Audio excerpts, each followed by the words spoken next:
Good morning students. आज मैं कराने जा रहा हूँ 4.3 का चौथा क्वेश्चन। अभी तक हमने 1, 2, 3 क्वेश्चन पूर्ण कर लिए थे। आज है हमारा चौथा क्वेश्चन।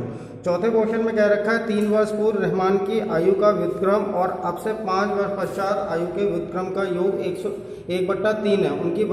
उसकी वर्तमान आयु ज्ञात कीजिए। ठीक है, तो चौथे क्वेश्चन में दे रखा है रहमान को माना रहमान की वर्तमान आयु हमने मान ली x वर्ष कि वह x वर्ष का था। वर्तमान आयु हमें पता नहीं ना उसकी करंट आयु क्या है। अब उसने कहा 3 वर्ष पूर्व, तो 3 वर्ष पूर्व रहमान की आयु पूर्व का आना हो गया पहले तो x-3।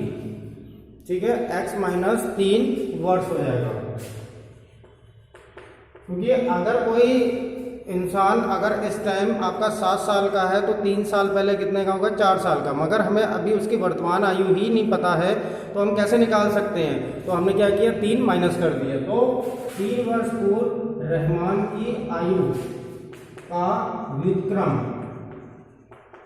व्युत्क्रम हो जाएगा 1/x-3 वर्ष।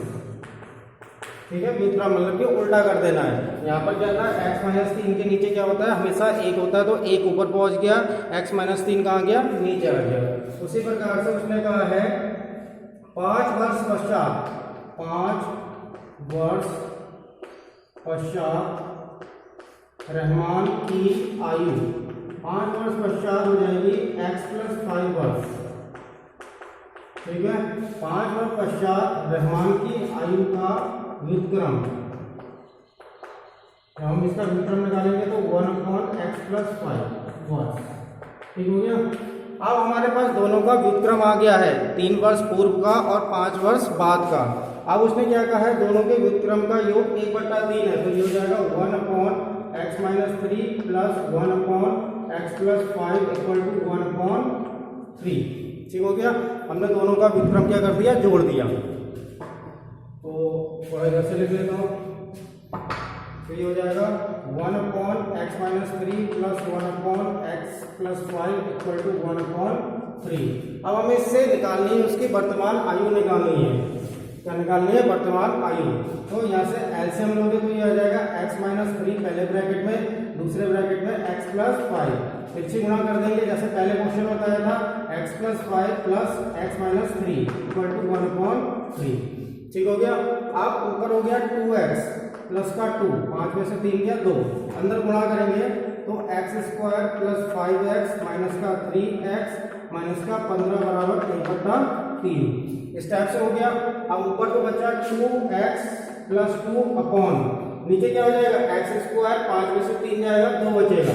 तो x² प्लस 2x माइनस का 15 इक्वल टू 1/3। अब आपको क्या करना है, क्रॉस मल्टीप्लिकेशन फिर से गुणा करनी है। तो ये हो गया 6x plus 6 equal to x² plus 2x minus का 15। ठीक है, ये हो गया x² प्लस 2x माइनस का 15। इन दोनों का पक्षांतर करोगे तो माइनस का 6x माइनस का 6 इक्वल टू 0। ये हो जाएगा x², 6 में से 2 जाएगा तो 4x माइनस का बचेगा। ये दोनों माइनस में है तो जुड़ जाएंगे, 21 हो गया बराबर 0।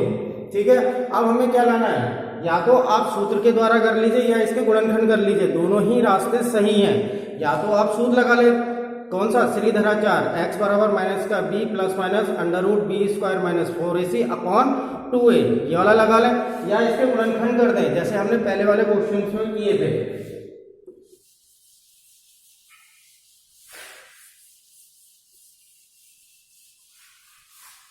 तो समीकरण आई आपकी x² माइनस का 4x माइनस का 21 इक्वल टू 0। अगर आप इसके गुणनखंड करते हैं तो गुणनखंड के लिए हमें क्या चाहिए कि गुणा करके 21 चाहिए, घटा करके 4 चाहिए। गुणा करके 21 आ जाए और माइनस करके क्या आ जाए, 4 आ जाए। तो ऐसे दो अंक 7 या 21 हो गया, 7 में से 3 जाएगा तो क्या बचेगा, 4 बचेगा। ठीक है, इसलिए हम गुणनखंड से भी कर सकते हैं। और अगर आप सूत्र के द्वारा कर रहे हैं तो आपको पहले कंपेयर करना पड़ेगा ax² plus bx plus c से क्या करना पड़ेगा, कंपेयर करना पड़ेगा। तो a इक्वल टू 1 हो गया, b इक्वल टू माइनस का 4 हो गया और c इक्वल टू माइनस का 21 हो गया। अब सूत्र में रखेंगे x इक्वल टू माइनस का b plus minus under root b square minus 4ac upon 2a, ये कर लिया, ठीक है। अब x इक्वल टू माइनस का b, तो माइनस का 4 हो जाएगा plus minus under root minus का 4 का square minus 4 into 1 into minus का 21 अपॉन 2a 2 इंटू 1, ठीक हो गया। अब x इक्वल टू प्लस हो गया, ये माइनस माइनस प्लस हो गया, प्लस माइनस अंडर रूट, ये हो गया 16 प्लस 84, 16 प्लस 84 हो गया अपॉन 2 हो गया, ठीक है। अब x equal to 4 plus minus under root, ये हो गया आपका 100 अपॉन 2, ठीक है। अब क्या करेंगे, एक बार प्लस चिन्ह लेंगे, प्लस चिन्ह लेने पर, प्लस चिन्ह लेने पर रखोगे तो x इक्वल टू, पहले यहाँ पर और कर लें इसे, x equal to 4 plus minus 10 upon 2 हो गया, 100 का अंडर रूट कितना आ गया 10, तो ये हो जाएगा x प्लस 10 4 प्लस 10 अपॉन 2, ये हो गया x इक्वल टू 14 अपॉन 2, 2 7 जा, तो x इक्वल टू आ गया 7। एक बार माइनस ले लेते हैं, माइनस चिन्ह लेने पर, जब माइनस चिन्ह लेंगे तो x equal to 4 minus 10 upon 2, x equal to minus का 6 upon 2, 3, x equal to minus का 3। तो जो भी आयु होगी हमारी, किसी भी इंसान किसी भी व्यक्ति की अगर आयु होती है वह धनात्मक होती है, ऋणात्मक में कोई आयु नहीं होती है, इसलिए हम क्या मान लेंगे x इक्वल टू 7, ये हो जाएगा अमान्य, ये हो गया अमान्य। तो आप यहाँ पे साफ सही से लिख देंगे इसे,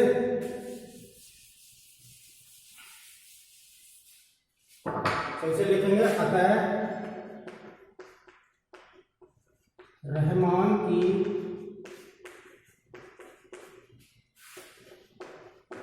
वर्तमान आयु बराबर 7 वर्ष, क्योंकि प्लस में 7 है इसलिए 7 ले लिया, ठीक है। इस प्रकार से क्वेश्चन को पहले ध्यान से समझा करें, फिर उसके बाद आपको अपनी फेयर कॉपी में करना होगा, ठीक हो गया। अगला क्वेश्चन, अगले क्वेश्चन में दे रखा है 5वां में दे रखा है कि एक क्लास टेस्ट में सरफाली ने गणित और अंग्रेजी में प्राप्त किए अंक है, अंकों का योग प्राप्त किए गए। तो गणित और अंग्रेजी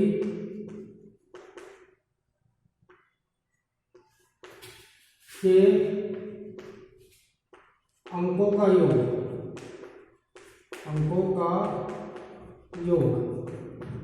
अंकों का योग दे रखा है कितना 30, कि दोनों ही विषय में अगर आपको नंबर मिले हैं तो दोनों को मिलाकर कितने हो गए 30 अंक हो गए।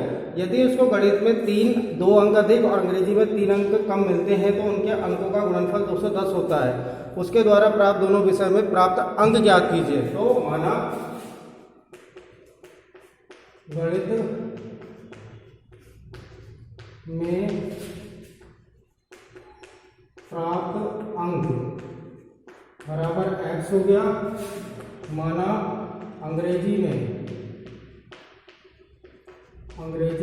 प्राप्त अंक बराबर 30 माइनस x। इससे पहले एक क्वेश्चन कराया था कि 2 क्रमागत धनात्मक पूर्णांकों का योगफल 27 था, तो हमने एक x मान लिया था, दूसरा 27 माइनस x कर दिया था।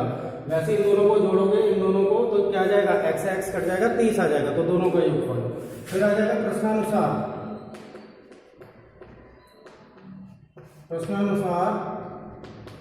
गणित में प्राप्त अंक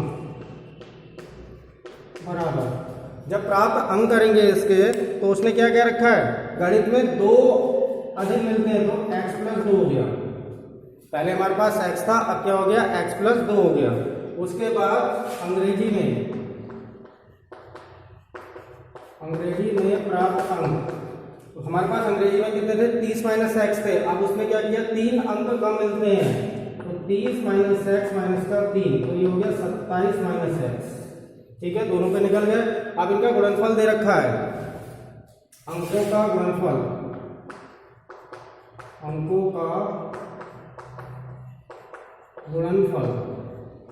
बराबर कितना दे रखा है 210। कितना 210। अब हमारे पास 210 तो दिया है, अगर अंकों का गुणनफल ये वाला लेंगे, आप पुराना वाला नहीं लेंगे, क्योंकि पुराने वाले को क्या हो गया निगलेक्ट करके हमने क्या कर दिया है, प्रश्नानुसार नहीं जो अंक आएंगे वो लेंगे हम, x प्लस 2 और 27 माइनस x। तो ये हो जाएगा x प्लस 2 और 27 माइनस x इक्वल टू 210। ठीक है, अंदर गुणा करने से ये हो जाएगा 27x माइनस का x स्क्वायर, 27 दूनी 54 माइनस का 2x इक्वल टू 210। ठीक है, x की 27 से करें तो 27x हो गया, x की x से करें तो माइनस का x स्क्वायर हो गया, 2 की 27 से करें तो 54 हो गया, 2 की x से करें तो माइनस का 2 हो गया। अब जब ये आ गया तब हम क्या करेंगे, इसमें x स्क्वायर, पहले 27 में से 2 गया तो कितना बचा 25x माइनस का x स्क्वायर प्लस का 54 बराबर 210। अब एक्स स्क्वायर माइनस में नहीं रहता है तो आप क्या करेंगे, इन तीनों का पक्षांतर कर देंगे, तो ये प्लस का हो गया, माइनस का 25x हो गया, माइनस का 54 हो गया, प्लस का 210 हो गया, क्योंकि 210 तो कहीं नहीं गया ना, 210 तो वहीं पे रहा, तो जो पक्षांतर होंगे उसी के चिन्ह चेंज होंगे। तो इन तीनों को हमने पक्षांतर किया था, तो एक्स स्क्वायर माइनस का है तो प्लस का हो गया, 25x प्लस का है तो माइनस हो गया, ये प्लस का है तो माइनस का हो गया, हो गया एक्स स्क्वायर माइनस का 25x माइनस, अब इसे घटा देंगे 6, 5 और 1, 156। अब पहले मैंने कराया था सूत्र के द्वारा, अब गुणनखंड के द्वारा करा देता हूं, तो 156 के गुणनखंड करोगे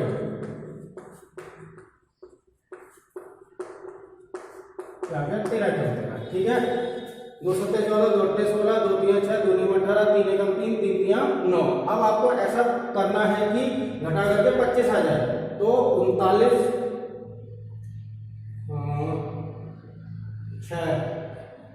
26, हमें 25 लाना है, घटा करके क्या लाना है, सॉरी जोड़ करके क्या लाना है 25 लाना है, क्योंकि 210 माइनस का था, तो जोड़ करके क्या लाना है 25, तो ये हो जाएगा आपका 6, 12 और 13 और 12, 13 में अगर 12 जोड़ेंगे तो कितना आ जाएगा 25 आ जाएगा। इस प्रकार से ये हमारे गुणनखंड हो गए। अब हम क्या करेंगे, यहाँ पर एक्स स्क्वायर माइनस का 13 प्लस 12 एक्स प्लस 156 बराबर 0। ये हो जाएगा एक्स स्क्वायर माइनस का 13 एक्स माइनस का 12 एक्स प्लस 156 इक्वल टू 0। यहाँ से एक्स कॉमन आ गया तो ये बच गया एक्स माइनस 13, यहाँ से माइनस 12 कॉमन आ गया तो ये बच गया एक्स माइनस 13 बराबर 0। एक्स माइनस 13 बराबर 13 कॉमन आ गया तो बचा एक्स माइनस 12 बराबर 0। एक बार आपने x माइनस 13 बराबर 0 माना तो x बराबर 13 हो गया, एक बार x माइनस 12 बराबर 0 माना तो x बराबर क्या हो गया 12। अब हमारे दोनों ही पॉजिटिव में आए हैं, दोनों ही आंसर किस में आ गए पॉजिटिव में। तो अब आप कैसे करेंगे इसे, ये लिखते रहने दे रहा हूं मैं, ये अंग्रेजी है, अंग्रेजी में प्राप्त करूं तो अतः गणित में प्राप्त अंक, जब प्राप्त अंक आगे आपके कितने 13, तो अंग्रेजी में प्राप्त अंक बराबर 23 माइनस 13, तो ये हो जाएगा आपका 7, 17। ठीक हो गया। जब गणित में उसे 13 मिलेंगे तो अंग्रेजी में उसे कितने मिलेंगे 17। अतः दूसरा, अतः गणित में प्राप्त अंक बराबर, हमने कितना आया आंसर 12, मान लिया 12 आ गया, तो अंग्रेजी में उसे कितने मिलेंगे, अंग्रेजी में प्राप्त अंक बराबर 30 माइनस 12 तो 18। ठीक है, हमें ये सही तरीके से थोड़ी पता है कि हमारे दोनों ही पॉजिटिव में आ गए। अगर 13 लेंगे तो उसे 17 मिलेंगे, यहाँ 12 लेंगे तो 18 मिलेंगे। तो इस प्रकार से ये आपका चौथा और पांचवा क्वेश्चन हो गया है। अगली वीडियो में मैं छठा और सातवां कराऊंगा। तब तक इनका अभ्यास करिए और फेयर कॉपी में अपना काम पूरा कर लीजिए। धन्यवाद।